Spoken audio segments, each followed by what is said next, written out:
Hi, I am Dr. Pettyford, and I want to talk to you today. Is organic really worth it?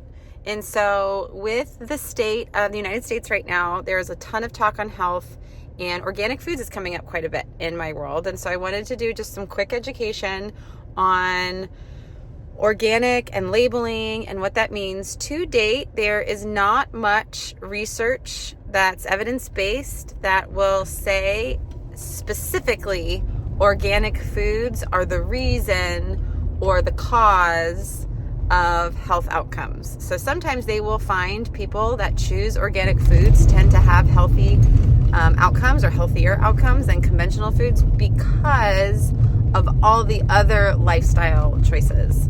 So it's not an isolated association, but there is research that looks at, okay, people that you typically are choosing more organic foods more times are also paying attention to their stress management or their movement or their water intake. And so it's inclusion of all of your behaviors. But what I wanted to say was, when you're looking for foods that are organic, a lot of times it's a marketing game. So food marketing is different than health outcomes.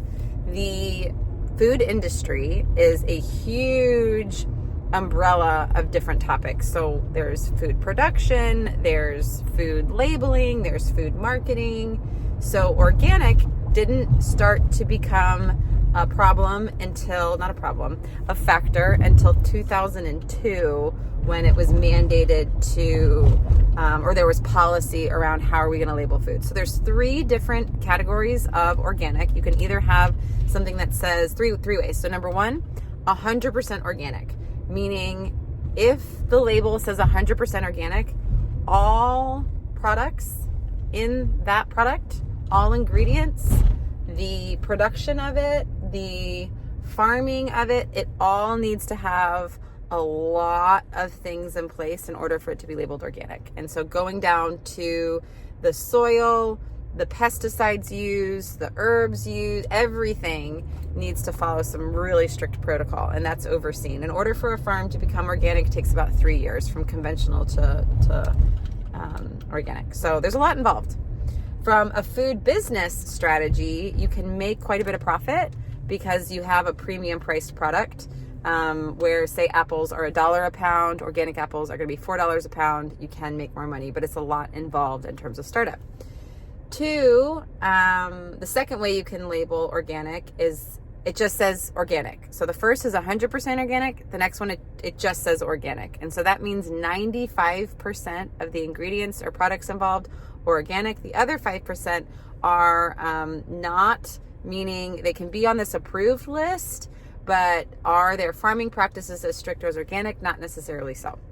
The other is the third option. It just says made with organic ingredients. And so that means is 70% of that product or item has organic ingredients. The other 30% are on this approved list, but is it actually on this approved list? It's not required, and so only 70% of the items are in that product are made with organic ingredients. So I hope that helps. If you're shopping and choosing different things, if you have this value system where you want things to be organic, shop wisely, look at your labels, read your labels. But if the quality of your food does not have that value system or that belief system, it's not going to make an impact according to science that we know to date. So, hope this helps.